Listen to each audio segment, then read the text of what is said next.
आइए प्यारे छात्र एवं छात्राओं, आज जो बात करने के लिए जा रहे हैं ये 10th क्लास का यानी कि 10वां क्लास का इंग्लिश जो है उसका पहला चैप्टर है।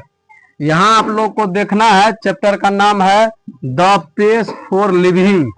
इसका पहले अर्थ जान लीजिए। द पेस फॉर लिविंग का अर्थ होता है जीने की रफ्तार। पेस मतलब आप लोग भी जानते हैं रफ्तार होता है।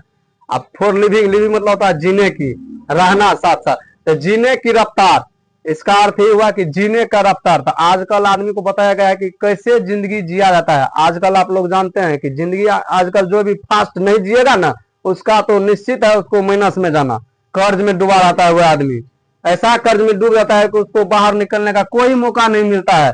तो यहाँ देखिए द पेस फॉर लिविंग में कुछ यही कहानी के ऊपर मतलब बातचीत किया गया है और यही कहानी बताया गया है, जो कि जिसके राइटर हो गए हैं या लेखक हो गए हैं आरसी हचिनसन। कौन हो गए? RC Hutchinson. इंग्लिश को निकालिएगा ना पहला चैप्टर को, तो यही होगा, द पेस फॉर लिविंग दिखाएगा।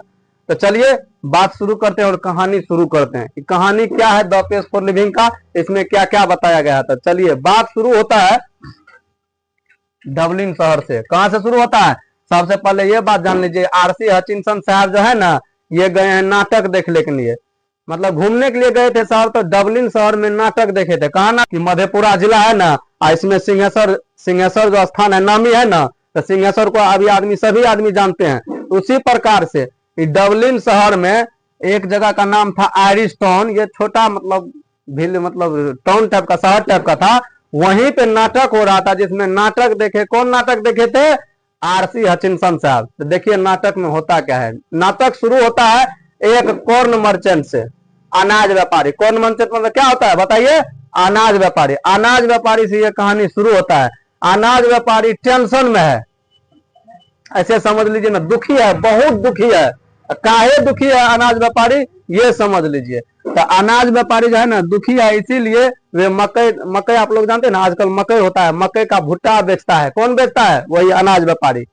ठीक, तो ऐसे समझ लीजिए अनाज व्यापारी जो है ना बहुत टेंशन में है। काहे टेंशन में है तो ये समझ लीजिए। टेंशन इसका यही है, पत्नी और भतीजा। कौन इसका टेंशन है?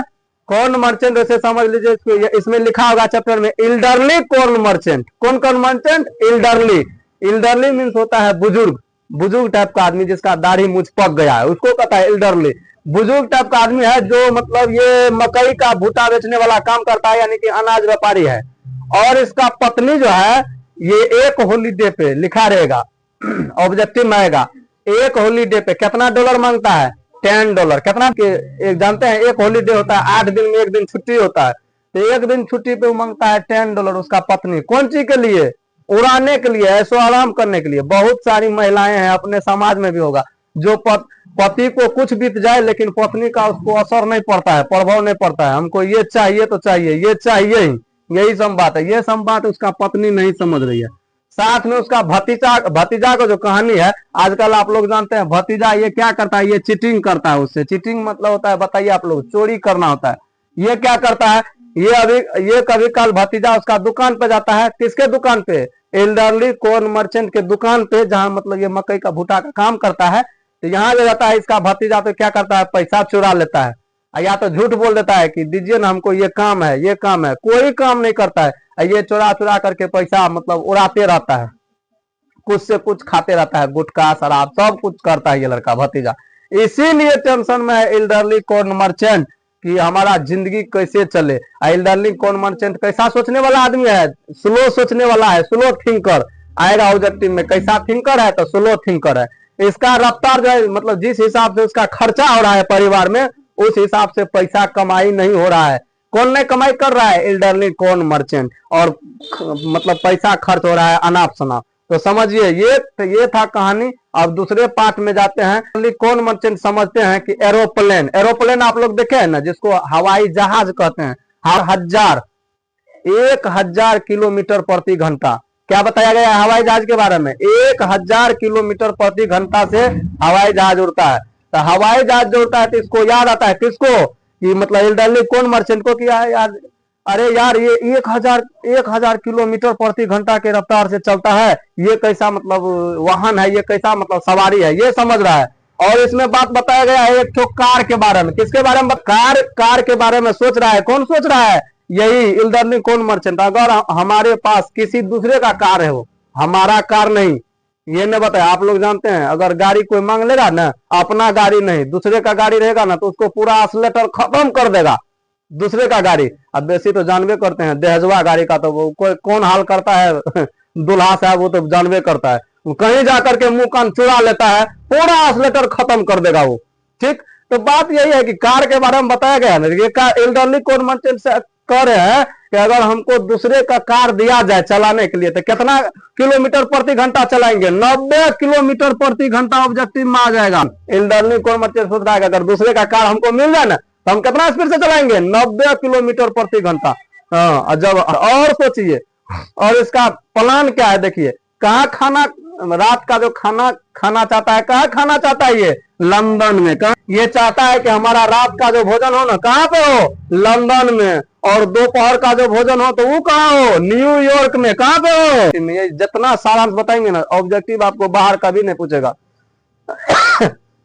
ये खाना खाना चाहता है रात का लंदन में, दोपहर का खाना कहाँ खाना चाहता है? न्यूयॉर्क में।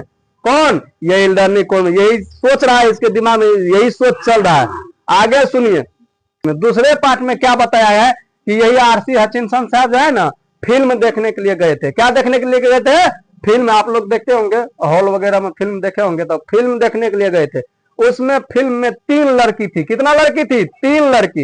एक हीरो था साहब, इतने मतलब दिमाग के कमजोर, स्लो थिंकर ये भी थे, इतने स्लो थिंकर थे कि वो तीनों लड़की को पहचान नहीं रही थी। ए वाली कौन है, बी वाली कौन है, सी वाली, ABC नाम बताया गया है किताब में। कौन लड़की क्या है इसको समझ में नहीं आ रहा था, और उसके पत्नी और बाद बाकी जो सभी आदमी देख रहे थे ना, सभी को समझ में आ रहा था कि कौन लड़की मतलब क्या बोल के गई, क्या क्या करके गई। फिल्म आप लोग देखते हैं ना, तो वही बात है।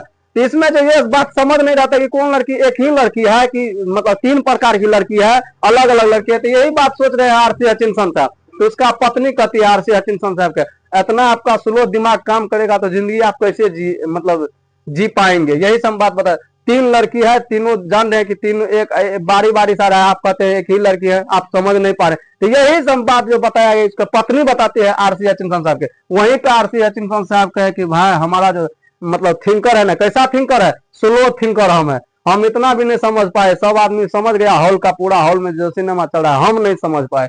तो यही बात बताते हैं कि आरसी हचिंसन साहब सोचते हैं कि अगर जिंदगी जीना है तो कैसी रफ्तार चलना चाहिए? द पीसफुल, यानी कि जीने की गति को क्या करना चाहिए? बढ़ाना चाहिए। अगर जो भी तैयारी कर रहे हैं 2026 का, सब ऑब्जेक्टिव आ जाएगा। जितना बात बताए ना, सब ऑब्जेक्टिव आपको पूछेगा। ठीक, तो हम चाहते हैं कि सभी आदमी, ज्यादातर पढ़ने वाले बच्चे ज्यादा वीडियो को शेयर करें, और सभी बच्चे आराम से देखिएगा ना, तो सभी ऑब्जेक्टिव आपको बिहार बोर्ड 2026 में जो भी इस चैप्टर से पूछेगा ऑब्जेक्टिव, तो आप सटीक जवाब दे पाइएगा।